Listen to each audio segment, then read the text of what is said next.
And little thing number three, angle of light is it's everything. There's I'll get into this a little more in a minute, but we're taught when we first go through photography 101, we're taught a certain way to think about light and think about the angles of light and how it affects your photography. But I think as you get more advanced, uh, you start thinking more and more about the angle of light. Again, with wildlife photos, uh, you can't always predict it, but you can at least kind of plan with the end result in mind. That's another thing I talk to people a lot is when you get to the point where you're doing your photography intentional, where you're planning with the end in mind. This is the kind of picture I think if I make my settings this way and the light is this way, and I think about composition and all my settings, this is the kind of picture I'll come out with in the end. So when you think about the end in mind, it really does affect what you feel like you can and cannot accomplish when you're in the field. And so the angle of light can really affect the feel of an image. And so this is how we're all taught right here, front lighting. And then front lighting is a technique we all learned in the beginning. Keep the sun at your back, or in other words, what I teach people in the beginning is if you're looking for the best angle of light when you're in the field, if you've got, let's say you're in Yellowstone and you got some elk out in the field and they're not real scared of you and you can move wherever, what I always try to tell people to do is point your shadow at the subject. That way, the sun's right at your back. The sun's falling directly on that animal. It's the most purest front lighting you can get. And that works really well all the time. And also teaches you something else. If you're pointing your shadow at the subject, that tells you instinctively the best two times a day to shoot pictures when you're shooting in full sunlight is either in the morning, first couple hours in the morning when you can make a long shadow, or the last couple hours of the evening when you can make a long shadow. But front lighting, again, is how we're all taught. It's a beautiful way of illuminating a subject. This is a lesser prairie chicken, by the way, in the Texas Panhandle. It's a beautiful way of illuminating the subject. The shadows tend to fall away from the animal. You get a whole lot of detail. You get the catch light in the eye. That checks a whole lot of boxes. But as we all know in nature, it's not the only way of doing things. And so a couple other lighting scenarios I want you to be aware of and be willing to embrace whenever the opportunity arises, because I think at least one of them is a really good missed opportunity. There's another front lighting. This is mainly front lighting. This is a goose coming in at Bosque del Apache. Uh, just again, illuminated front lighting. The background's a good distance from the subject, so you get that really soft out of focus background. And it's not what I like about this background, because I had a bunch of pictures from which to choose to put here. But what I like about that is how the blue and the gray, the gray of the mountains and the blue of the sky are just broken up. It's not just a blue sky image. I always like pictures like that. And then side lighting. Side lighting is a good technique to use for landscape photography, and I say that because we're taught to keep the sun at our back a lot of times. But as you know, if you're trying to keep the sun at your back and it's your last couple hours of the day, and you're trying to do landscape pictures, a lot of times your shadow will be in the shot, and so you have to do side lighting at that point. And this was out at Racetrack Playa in Death Valley National Park, where the rocks. Uh, they used to say they'd mysteriously move through the across this playa, but uh, they, scientists say they came up with an explanation. But I, I'm going to be a little. I don't know much about it, but I'm still not buying their explanations, because there's still a whole lot of questions I have about these rocks and why they mysteriously move across this dry lake bed that's out in the middle of the desert.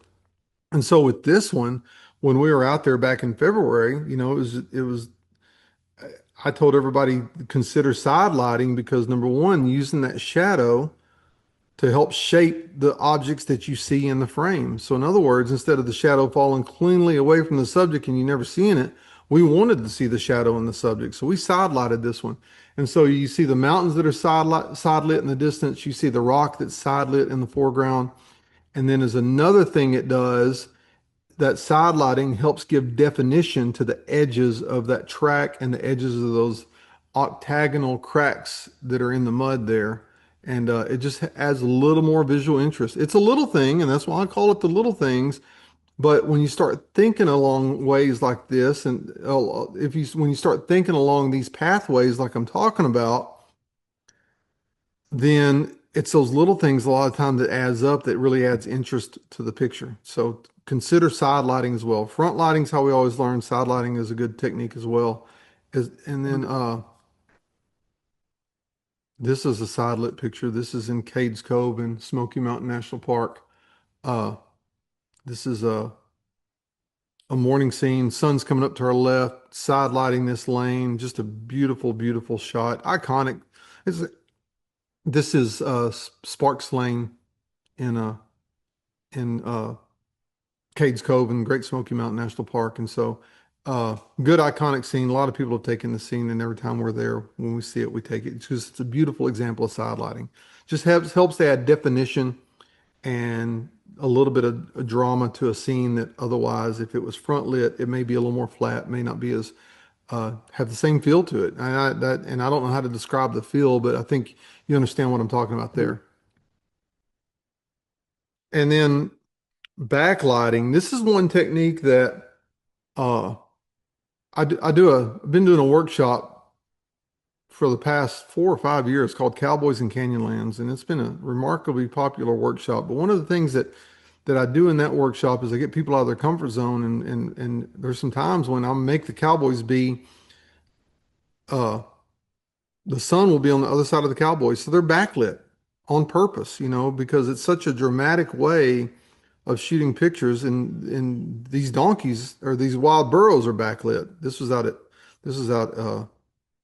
in the California deserts as well. These uh the wild burros are backlit, and it's just a good way of adding rim light to a subject. If you're taking pictures of people, backlighting is a way to go too, because it adds a rim light to their hair. Plus, they're not squinting into the sun, uh, and it also adds a little bit of moodiness to an image. You can see here that's another shot of a different rock in that racetrack playa.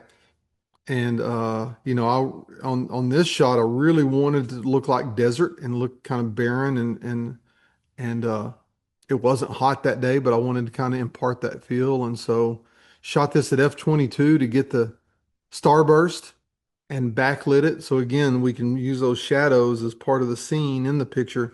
The original picture, that bottom shadow is not cut off of that rock. It's just you had to compress them to fit this slide, to fit the format of this slideshow.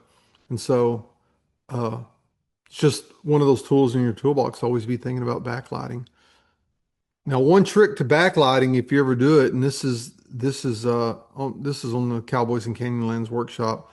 We had the rider go between us and the sun, and that way all the dust in the air that he was kicking up would all be backlit. It just adds a lot of drama that front lighting cannot, and just adds more interest to your portfolio of images you may take on any particular trip. But the one piece of advice I'll give you on backlighting is make sure you've got something dark in the background. If you've got a bright background like the sky, then you'll either get a silhouette or you won't get a picture as interesting looking. So the key to making backlighting work is just like this. The background is a little dark. If he was against the sky, you can see how blown out the sky is. If he was against the sky, it wouldn't be nearly as dramatic of an image. And even this picture here was shot pretty close to midday up in Montana. And even on that one, when we were getting lined up to shoot these bighorn sheep, I told everybody we're going to move to this one location because the animals instinctively knew they didn't want to face the sun, so they've got their back to the sun because they're resting. If they were feeding, they probably would have faced the sun, but because they're resting, they're wanting to relax, and so their back is to the sun. And so we found a spot where we could get the dark trees in the background and be able to use the backlighting technique to really uh, make these pictures work when a lot of times they wouldn't work at all because of the time of day they were in. So just a good tool to have in your toolbox. By the way, my one advice for backlighting, there are a couple different ways to do it. This one here, I wasn't too worried about the detail in it. So we just pretty much shot how the camera decided because all that orange glow is kind of a neutral tone. But in this one, uh, we had to uh, overexpose just a little bit, just to bring out some detail in the eyes.